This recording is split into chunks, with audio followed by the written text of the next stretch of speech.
Welcome. You're on the Malika.vedic astrology channel, and this is your August forecast. But before we start, one important note. The forecasts here are based on your ascendant, your rising sign. This isn't Western astrology, it's Vedic astrology. Check out the first video on this channel, where I explain in detail the difference between Western astrology and Vedic astrology.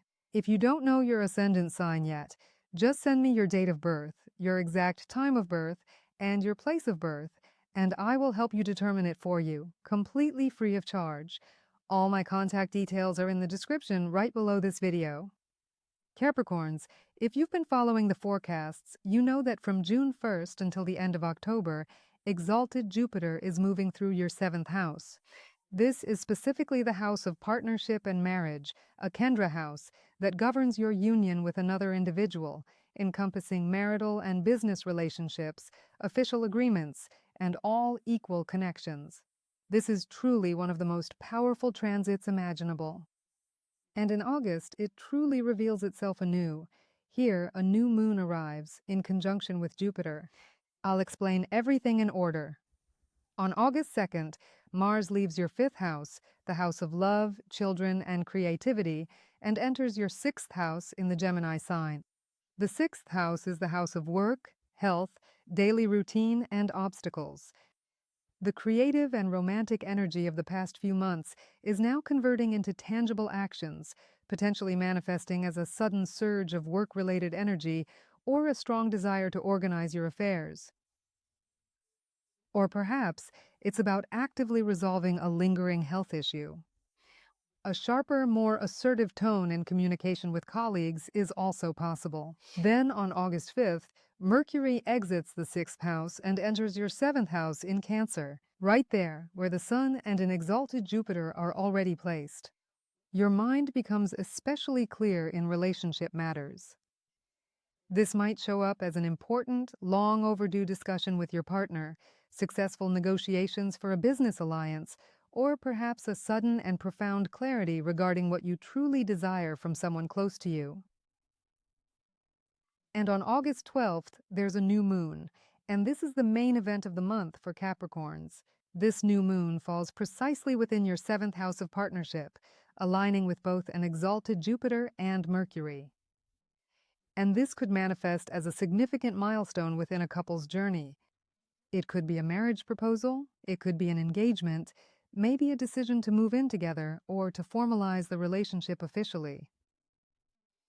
This could mark the beginning of a crucial business partnership, or it might be a significant encounter that feels profoundly serious from its very inception. Or maybe you've been putting off taking a step towards another person for a long time. Now is the best time. Then, on August 16th, the Sun leaves the 7th house and moves into the 8th house in the Leo sign. This is the house of transformation, of all that's hidden. These are secrets, mysticism, occult interests, interest in psychology. This could involve joint money, like your spouse's money, or perhaps an inheritance, insurance, basically, other people's resources. And this might manifest as a desire to delve into something hidden from yourself from the very beginning. Or an interest in psychology, mysticism, or spiritual practices. Or maybe it's an issue related to other people's money or an inheritance that requires your attention. On August 22nd, Mercury joins the Sun in the 8th house. This is the very house where Ketu has been situated for an entire year. While the 8th house is indeed a challenging domain, Ketu is positioned favorably here, being on its natural, strong ground. This planet itself is intricately connected to mysteries, something mystical and the otherworldly. Its presence in this house sharpens intuition for hidden processes rather than disrupting it. This might manifest as precise, nearly flawless intuition regarding matters that often escape the notice of others. This could be a conversation about inheritance or joint finances that clarifies the situation. Alternatively, it could signify an unexpected interest in a subject you had never previously considered or contemplated. On August 27th, there's a full moon, and it's quite exceptional because it coincides with a partial lunar eclipse, which will be one of the deepest seen in a very, very long time. It will be most clearly visible across North and South America. It occurs in your second house, which is located in the Aquarius sign. This is the house of money, family, speech, and values, where Rahu has been all year. Conversely, the Sun, Mercury, and Ketu are in the 8th house, and this might manifest as a sudden and clear understanding of the balance between your personal finances and shared funds. It could be a significant, no-holds-barred conversation with family about shared values, or an unforeseen event concerning an inheritance or insurance policy. There's one more aspect for the entire month. Venus is in your 9th house, specifically in the Virgo sign. This is the house of Dharma, of a father's fortune, long journeys, and higher education.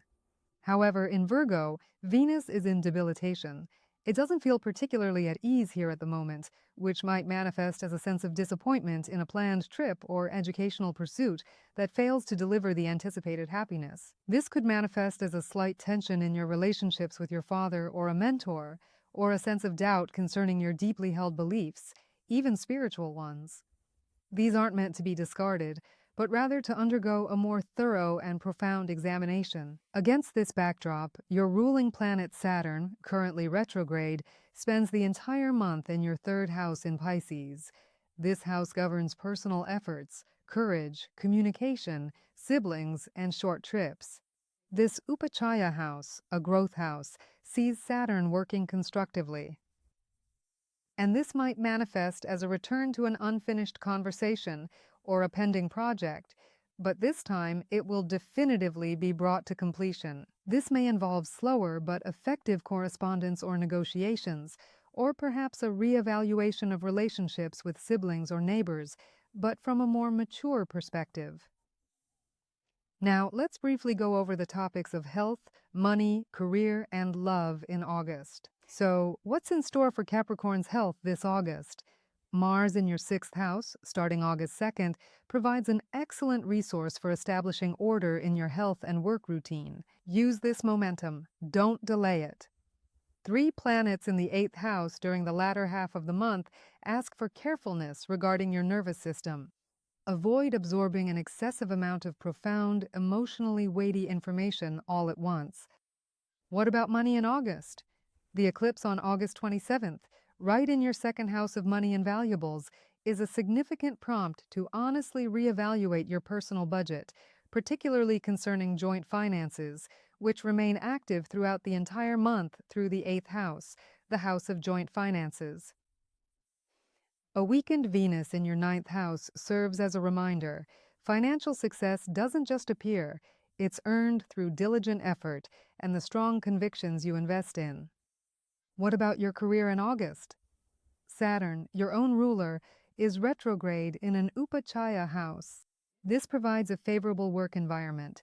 Your methodical efforts in communication, negotiations, and personal initiative will gradually yield professional results.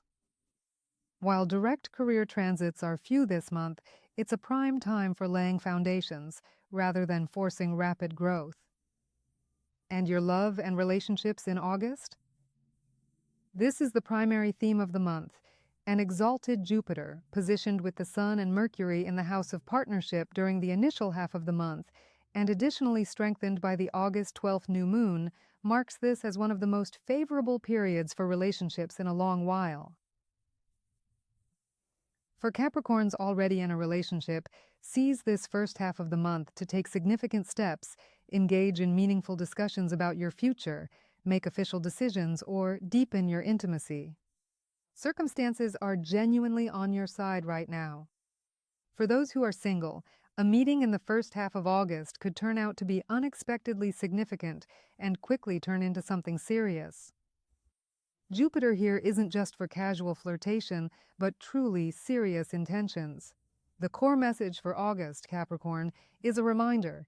Even the most self-reliant and dependable individual still yearns for a genuine connection and true partnership. Allow yourself to trust another, as now is an exceptionally favorable time for such a move. Dear Capricorns, I wish you a truly wonderful August. May the profound depth that the latter half of the month ushers in not instill fear, but rather significantly enrich all that you have diligently built during the first half. That was the general transit forecast for your sign. Your personal natal chart or your personal annual forecast will reveal precisely which themes will be most prominent for you and the extent to which these transits will manifest in your life. For an accurate analysis, I need your date of birth, exact time of birth, and place of birth. All contacts are listed below this video.